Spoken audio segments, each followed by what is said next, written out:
Tsy mbola nanome ny heviny mahakasika io fanambarana izay navoaka ny teo anivon'ny tafita io izay milaza ny fanafoanana ny hetsiky ny MTS izay katsaina ho tanterana ny alarobia ho avy izao etsy amin'ny lapan'ny tanora sy ny etsy amin'ny lapan'ny fanatanjahantena sy ny kolotsaina ny antoko malagasy tonga saina na MTS andrasana raha moa izany izay mety ho fanapahan-kevitra izy ireo momba an'izay.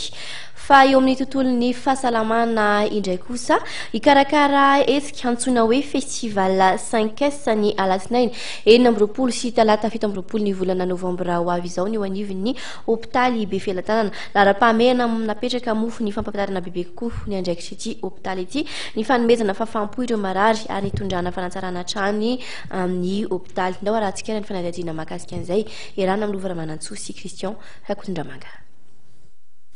Mandidina ny 7 arivo sy iray alina ka hatramin'ny 4 arivo sy iray alina isa-taona eo ny isandreo marary tsaboana ao anivon'ny hôpitaly universitaire Joseph Araseta Befielatanana.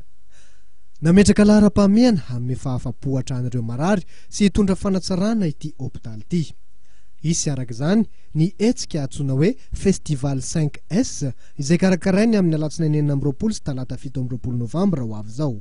Fampahafantarana ny hôpitaly dia misy ihany koa ny karazana hoe vavahady misokatra mikasika ny hôpitaly mombamomba an'izay.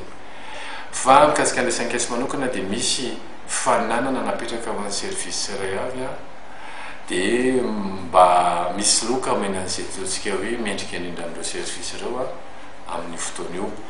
Evita moa izany fa nisy vokatra teo amin'ny natao teo aloha ilay 5S fa mahita hoe mbola tsy ampy ilay izy mbola tsy satria roa taona izay nanaovana an'ilay 5S efa nisy zavatra miova ihany amin'ny ataontsika hoe filaminana sy ny fahadiovan'ny hôpitaly nefa mbola tokony ho ampiny mafimafy kokoa dia izay indrindra mahatonga aty 5S ty any hoe festival 5S ty ho atao.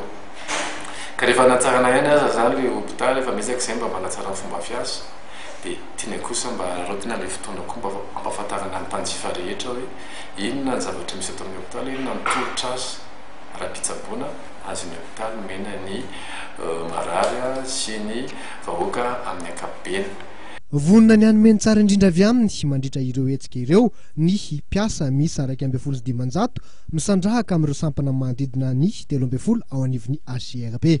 No marian'ny tompon'andraikitra nandritra ny fotoana ihany koa fa ankalazany 70 taona nisiny ny hôpitaly HCRB amin'ny taona 13 sy 14.